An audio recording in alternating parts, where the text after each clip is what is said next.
A blessed day to everyone. I am Eliza Sendon and welcome again to day 142 of 365 Daily Devotion with Bible Character Edition. And today, yung devotion natin ay patungkol kay Solomon pa rin. Ito nga yung praying for wisdom. Itong si Solomon, siya yung kinalugdan ng Diyos dahil namuhay siya katulad ng kanyang amang si David. So, dahil namuhay siya ng ganon, God asked him ano yung gusto niyang makuha o gusto niyang ay bigay sa kanya ng Diyos. At ito nga yung scripture natin ngayong araw ay makikita natin sa 1 King chapter 3 verse 5 to 13. So, ito ang sabi sa verse 5. At Gideon, the Lord appeared to Solomon during at night in a dream. And God said, ask for whatever you want me to give you. Ayun sinabi sa kanya ng Diyos sa Tagalog. Kinagabihan, nagpakita sa kanya ang Panginoon sa pamamagitan ng isang panaginip. Sinabi ng Diyos sa kanya, humingi ka ng kahit anong gusto mong ibigay ko sa iyo. So dito, si Solomon na anak ni David ay hindi siya humingi ng kahit anong material. So para sa ating katuruan, number 1, God is generous and willing to bless us through prayer. Because God has unlimited resources, unlike sa taong gusto mong hingan. And syempre, what we ask of Him ay dapat maging kalugod-lugod sa Kanya. God is generous and as well, willing. Hindi siya or handa siyang ibigay ano ang hinihingi mo. Kaya nga lang minsan ang sagot niya ay no. And wait, ang matatanggap mo marahil it will cause harm to you or not yet good for you or hindi ka pa handa para sa kahilingan mo. Kaya the best and the will or the wisest wish na maaari nating hingin sa Diyos ay syempre yung wisdom. Ito kasi yung pinaka above all things na pwede nating mahingi sa Diyos. And pangalawa, God is pleased when people ask for wisdom. Kasi minsan kahit hindi natin hingin yung mga material na pangangailangan natin, kusang ibinibigay yon ng Diyos sa atin.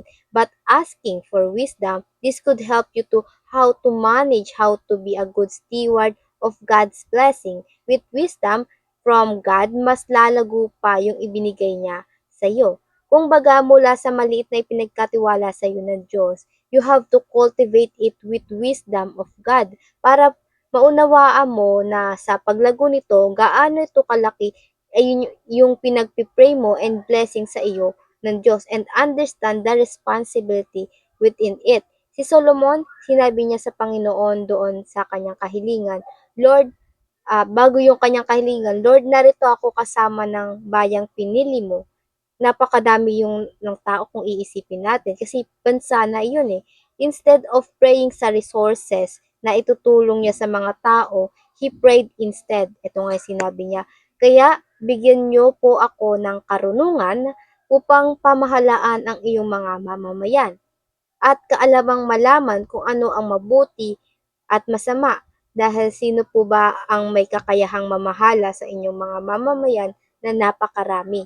So instead na pera, kayamanan, karangyaan, yung ihiling niya sa Diyos ay humingi siya ng wisdom, karunungan. Kaya sobrang nalugod ang Panginoon kay Solomon. And for teaching number 3, God blesses wise people with many things they did not ask for.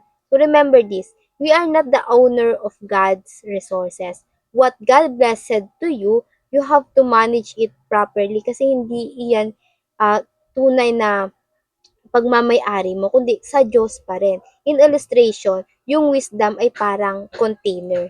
Napakalaking container. When you first ask God for container, ito nga yung wisdom, pag meron kang malaking container, mas malaki rin yung blessing na mapapagamitan ng container. Mas malaking blessing yung ibibigay sa'yo ng Diyos dahil alam niya, meron kang wisdom na kung paano pamamahalaan ito ng maayos. Alam ng Diyos, you have space enough where to put your extra blessing. Alam ng Diyos na hindi masasayang ang ibibigay niya because you have the container. Ayun nga yung wisdom. And God blesses wise people with many things they did not ask for. At doon din yung kadugtong doon sa verses na binasa natin sa verse 10. The Lord was pleased that Solomon had asked for wisdom. So God replied, because you have asked for wisdom in governing my people with justice and have not asked for a long life or wealth or the death of your enemies, I will give you what you ask for. I will give you a wise and understanding heart, such as no one else has had or ever will have. Kaya nga kahit sa ating panahon ngayon, yung pag sinasabing Solomon, lagi siyang naaalala as a wisest man in the whole world, in the whole history. And sa kasunod na verse 13, and I will also give you what you did not ask for. Ano ba yung mga di hiniling ni Solomon? Riches and fame. No king in all the world will compare to you for the rest of your life. And now, para naman sa ating application, paano ba natin to i-apply sa ating mga buhay? Number one, pray for God's blessing so that you may bless others. So, this is the bottom line why we pray God's blessing. So, that you pray for a blessing so that you may be blessed to others. So we receive and we share. Pangalawa, pray for God's wisdom more than for power or wealth. Wisdom, paano ba maging good steward and good manager. And not totally na hindi tayo hihingi ng power and wealth kasi sa Bible tinuruan tayong humingi. But on top of this, yung wisdom yung pinaka-priority natin. Kasi aanhin mo yung kayamanan, yung posisyon kung wala ka namang karunungan. Aanhin mo yung buhay na mahaba kung wala ka namang kabuluhan. You have to get wisdom kasi kahit konti o maliit lang yung yaman mo, magiging meaningful, magiging productive yan. And lastly, for third application, pray to know God's ultimate wisdom.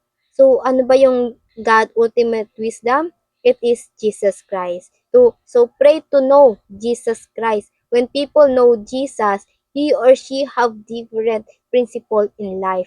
Iba yung way of thinking, yung decision, yung perception niya sa bawat bagay. So, ito yung pinakamahalagang application natin. Pray to know God's ultimate wisdom. Ito nga ay si Jesus Christ. At ayun lamang po for our teaching and application. Now, para naman sa ating reflection, what if God grant you one wish? What would you ask Him? And before we finally end, let's have a short closing prayer. And let's pray. Our Father in heaven, we thank you and we glorify you for today's devotion. Panginoon, ay muli pinaalala mo sa amin ng iyong mga salita kung gaano kayo kabuti at kalaki yung blessing na kaya mong ibigay sa amin, Lord God. Lord, we ask for a wisdom, Lord God, in everything we do, in everything we decide sa aming mga buhay, Lord God. Ikaw nawa, Panginoon, nang siyang gumabay sa amin, Panginoon, magturo sa aming puso, Panginoon, na unahin ang karunungan inyong ibibigay kaysa sa mga bagay na maaaring temporary lang, Panginoon. Panginoon, ikaw nawa ang siyang palaging manguna at madakila ng bawat tao sa aming buhay. Magliwanag ka sa aming mga daan, Panginoong Jesus. In Jesus' name, I pray, Amen and Amen and Amen. At ayun lang po, I hope marami tayong natutunan at matututunan tayo ni pray na sama-sama sana tayong mago para sa Panginoon. See you again tomorrow for our devotion. Have a nice day ahead and God bless.